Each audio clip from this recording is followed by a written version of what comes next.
This is Brockport Writers Forum. The poetry of Sharon Olds. The writing of June Jordan. The writings of Ernest J. Gaines. The writing of Marilyn Robinson. The writings of Ha Jin. The poetry of Derek Walcott. Brockport Writers Forum presents another in its exclusive and continuing series of discussions with leading literary contemporaries.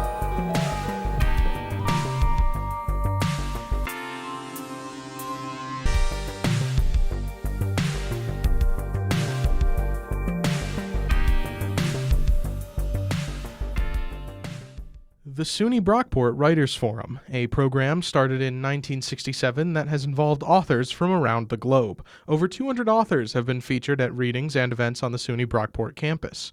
Authors come from all walks of life and all forms of writing, including novelists, nonfiction authors, comic authors, and poets. It's a way to connect readers, and especially student readers, with the authors who are writing the texts that they're reading in class. The Writers Forum spans history. Eras of authors, including many household names, have been hosted by the Brockport English Department. Brockport Writers Forum, in a continuing series of discussions with leading literary figures, presents the writing of Nadine Gordimer, one of South Africa's foremost authors. Nadine Gordimer is an author and activist for civil rights. Born in South Africa, she would write often about the privilege of being white and living in South Africa, including her own privilege that allowed her to be an author. Nadine wrote many works: The Conservationist in 1974, Burger's Daughter in 1979, July's People in 1981. She also wrote shorter works, such as poems and nonfiction articles.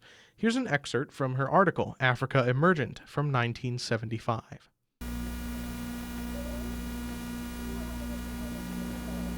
And then, 277 days ago, there was a new rumor. And this time it was confirmed. This time it was no rumor. He was fetched from his room one night and imprisoned. That's perfectly legal here. It's the 180-day Detention Act. At least because he was something of a personality, with many friends and contacts, in particular among black and white journalists.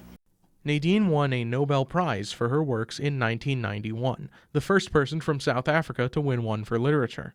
She was a radical revolutionary, even editing Nelson Mandela's "I Am Prepared to Die" speech. She was active in politics. She would use her writings to push for all people to become more radical in their opposition to apartheid. She greatly criticized white liberals for using privilege to protest modestly instead of pushing hard for change. You know, for me, that story would represent a kind of facing of unpleasant facts for white liberals, including myself, except that I don't consider myself a liberal. I consider myself a radical. Nadine Gordimer passed in 2014. She left a legacy of 15 works, including novels and short story collections, and earned an equal number of awards in her time. Her contributions to the apartheid movement in South Africa were important to its success.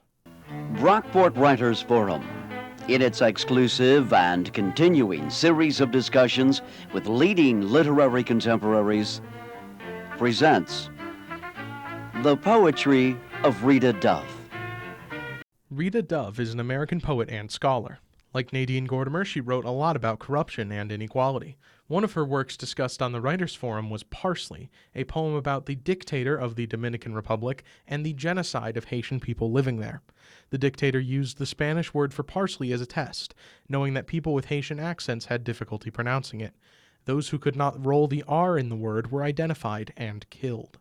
And the rest of that, what goes through Trujillo's mind as he tries to find a way to kill someone, is my own imagination. It fascinated me that this man would think up such an imaginative way to kill someone, to kill lots of people. Rita Dove has written many collections of poems during her life, including her Pulitzer Prize-winning On the Bus with Rosa Parks and 2 New York Times Notable Book of the Year awards for collected poems 1974 and her most recent writing, Playlist from the Apocalypse Poems. I do, especially in museum, because, when I started museum, I was in Europe.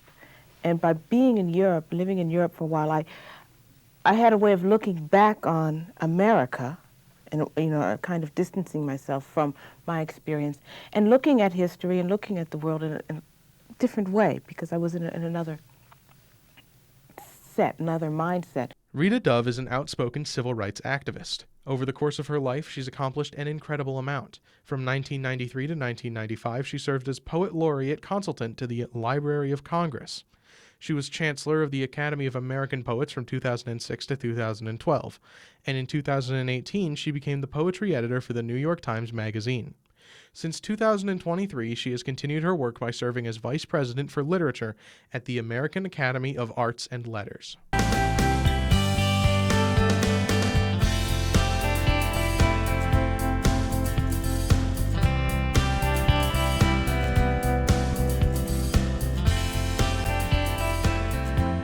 Weike Wang is a novelist born in Nanjing, China, who at a young age immigrated to the United States.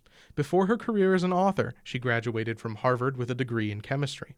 This leads to her novel that was featured on the Writers' Forum, Chemistry. There's just such a distinction between, the hard sciences, which is, I would say, physics, chemistry, and biology, and then the softer sciences, which is, I would guess, biostatistics, economics, that sort of stuff. Yeah. Yeah, I guess with Weike Wang's writings often focus on themes of identity. Her novel draws from her background as both an immigrant and a scientist. Her characters are almost all scientists who view the world in a scientific lens. Her works often delve into intellectual explorations, using humor to create a very human emotional understanding of scientific topics. Chemistry is often praised for its ability to portray the many aspects of a single person's life in a humorous way. metaphor. No, I think one lends itself to this kind of mind, and I think her state of mind is she's very intense and she's very focused, but she's also very scattered. And I find that I met more people like that in the chemistry field because they were in wet lab. With her background as an immigrant, Weike Wang's writings touch on cultural themes very often. Wang looks directly at the smaller interpersonal parts of a culture that one person is a part of. Every form of writing reflects a part of its creator, but Wang's novels are, in a way, a fictionalization of her own experience.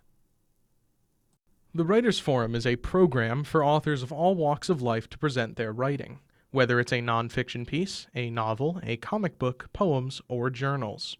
Often after writing something, the author isn't in charge of how their work is interpreted.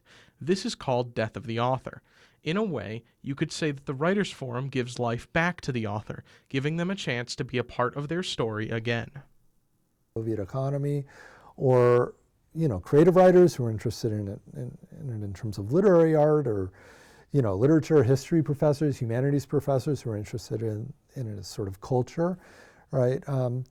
It's just sort of exciting to actually, and unique, to be able to have the people who produced those cultural artifacts here. The Writers' Forum started 60 years ago, and for 60 years it has given authors of anything and everything a spot to bring life back to the works they pour their life into. It has given a chance for readers to gain a new understanding and perspective on the writings they have put their energy into reading, and it has given the campus one of its most enriching experiences one can find at SUNY Brockport.